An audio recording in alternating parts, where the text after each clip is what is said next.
pada hari ini, sekiranya kamu mendengar suaranya, janganlah keraskan hatimu.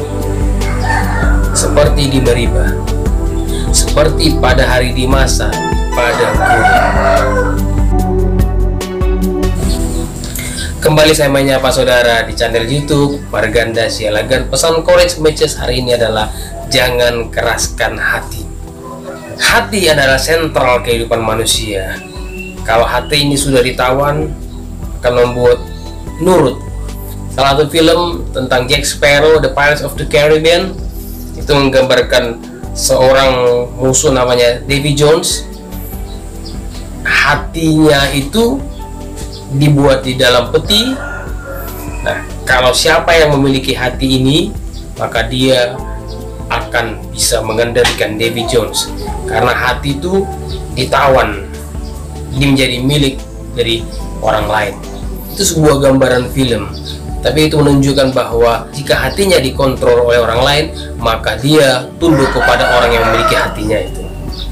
Ini salah satu gambaran bahwa jika hati kita izinkan dikontrol orang lain, terpikat pada yang lain, maka itu akan mempengaruhi pikiran kita.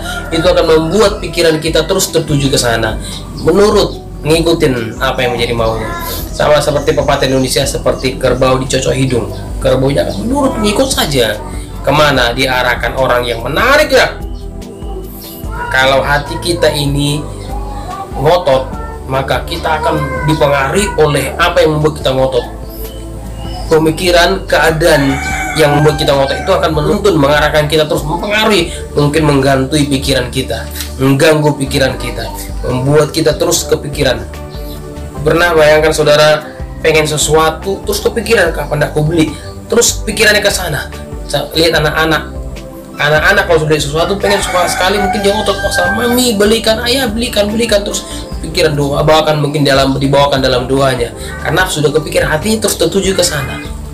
Nah, hati kita ini kalau bisa diarahkan, diserahkan kepada Tuhan, maka Tuhan akan menuntun kita. Seperti gambar film Pirates of the Caribbean tadi, jika hati kita serahkan kepada Allah, maka Allah akan menuntun, mengarahkan hati kita.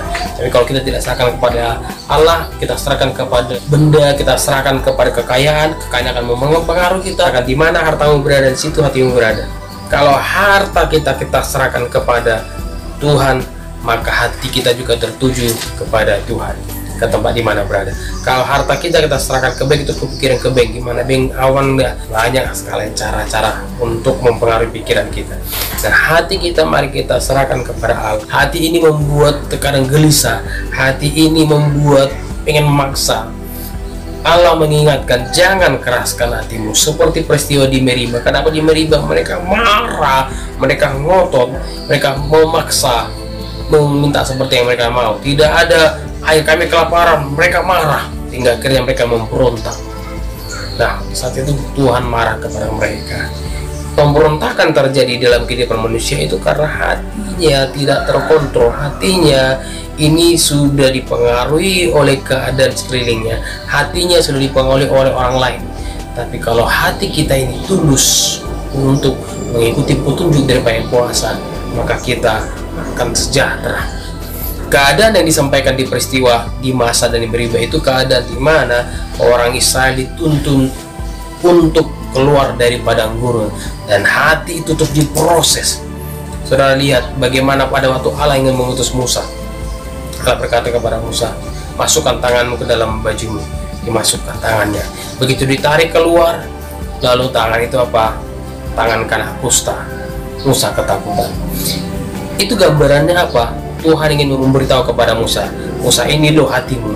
Di saat engkau akan kudus, begini keadaan hatimu, supaya kau jangan sombong. Ini kusta itu ada ternyata dalam dirimu. Tanpa kita sadari, kusta yang sama juga ada dalam diri kita. Tanda kutip, kusta penyakit yang dianggap menjijikan bagi orang lain, dianggap keluar dari perkemahan. Berarti orang yang terkena kusta itu adalah dianggap orang berdosa. Kalau hati ini sudah dipengaruhi oleh keadaan, hati kita ini hati yang memberontak, hati yang suka menonjolkan diri, hati yang sombong, hati yang keras, maka kita lihat di situ adalah kusta. Ini adalah kusta yang mempengaruhi diri kita. Kita harus disembuhkan dari sakit kusta itu. Lalu Allah berkata kepada Musa, Musa, masukkan tanganmu kembali. Tarik kembali tanganmu. Lihat oleh Musa, tangannya kembali putih seperti semula. Artinya hanya Allah yang sanggup menyembuhkan kita dari sakit kusta, hanya Allah yang sanggup menolong kita keluar dari pemberontakan. Hanya Allah yang sanggup membuat kita menjadi orang yang disempurnakan. Ketika Firaun pada itu dia melihat tulah tidak ada lagi, kembali dia mengeraskan hati sampai yang ke-10. Nah, di sini kita melihat Allah itu bisa berbuat sesuatu hati kepada kita, tapi dia melihat hati kita yang mau tulus percaya kepadanya. Di sini pemazmur mengingatkan pembaca bahwa orang Israel itu pernah punya pengalaman mengeraskan hati di Masa dan di Meriba. Pemazmur mengingatkan supaya pelajaran itu jangan terulang lagi kepada orang Israel. Nah, kenapa dikasih kita pelajaran di sekolah? Supaya kita bisa mengingat, mengulang sehingga kita tidak jatuh dalam kesalahan yang sama, memahami, bisa mengerti. Ini pesan Tuhan kita dengar. Kalau kita dibawa untuk mau mengerti, kita dibawa untuk tidak mengeraskan hati, mari ikutilah, taatlah, dengar suaranya, dengar apa yang diperintahkan, dengar apa yang dia sampaikan. Perintahnya itu tidak berat, apa yang disampaikan itu bukan dengan paksa, tapi dengan hati yang lembut. Kita menerimanya, kita merasakan itu seperti air yang mengalir, air yang dibutuhkan orang yang sedang dahaga. Ya, pesan ini menguatkan setiap orang yang mendengarnya, yaitu jangan keraskan hati. Orang yang mengeraskan hati membuat dia tidak percaya kepada Tuhan. Kalau dia tidak percaya, lama-lama dia berpikir, ngapain aku taat kepada Tuhan? Aku udah percaya sama Tuhan. Kalau tidak percaya akan memicu ketidaktaatan. Ketidaktaatan akan memicu kepada pemberontakan. Ini menjadi mata rantai. Ini akan terus jadi jika kita tidak mau disembuhkan, jika kita tidak mau memberi diri. Dengar suaranya. Pagi-pagi mungkin kita mendengar suara ayam, siang mungkin kita mendengar suara kendaraan lalu lalang, kita mungkin mendengar suara orang ramai, dan musik-musik yang bingar kita dengar. Tapi di tengah-tengah semua itu, masihkah kita mau mendengar suara Tuhan, suara yang berbicara di nurani kita, dia yang berbicara bukan dengan keras pakai toa sehingga kita mendengarnya. Dia menganggap kita bukan orang tuli.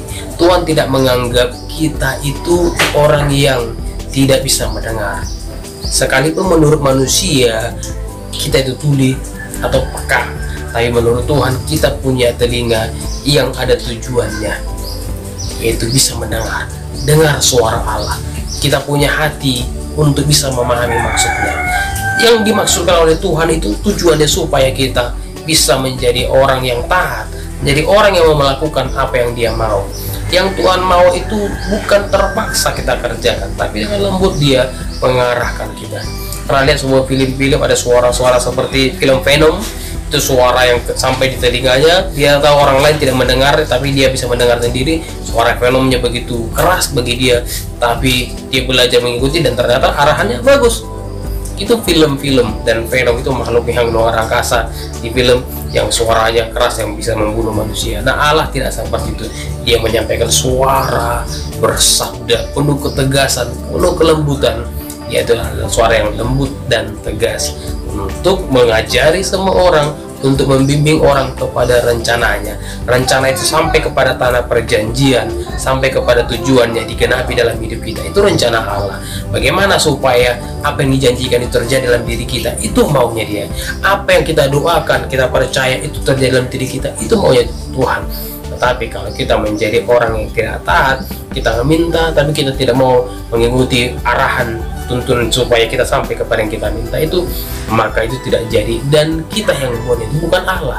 Kita yang membuat itu karena kita memberontak, karena kita tidak percaya, kita tidak mau taat kepada dia. Seperti orang Israel, artinya banyak mereka yang gagal, tidak bisa masuk ke tanah perjanjian. Hanya beberapa orang saja dari orang-orang itu, hanya Yosua dan Kaleb, bahkan Musa dan Harun saja pun tidak bisa masuk oleh karena orang Israel. Setelah mendengar pesan ini, mari kita belajar bersikap, memiliki hati yang mau diajar dengan lembut. Kita memiliki hati yang mau dengar-dengar akan pesan Tuhan. Banyak pesan-pesan yang disampaikan oleh hamba-hamba Tuhan, oleh orang-orang yang benar, orang-orang yang mau memberi diri untuk dipakai oleh Tuhan. Pesan-pesan itu menjadi semacam clue. Pesan itu seperti mercusuar akan menuntun sebuah kapal sampai ke pelabuhan dan bisa berlabuh dengan baik. Nah, ini pesan-pesan yang menuntun kita bisa berlabuh, kita sampai kepada tanah perjanjian itu. Jangan biarkan kita digilas oleh zaman. Jangan kita biarkan banyak kita mengalami kekalahan di padang gurun pencobaan yang diizinkan Allah terjadi. Itu semuanya hanya untuk supaya kita mau mendengar petunjuk perintah. Dia lebih mengerti, Allah lebih memahami keadaan yang kita alami. Biar pesan ini menguatkan setiap kita percaya Allah luar biasa. Mari memberi diri mendengar suaranya. Tuhan berkati.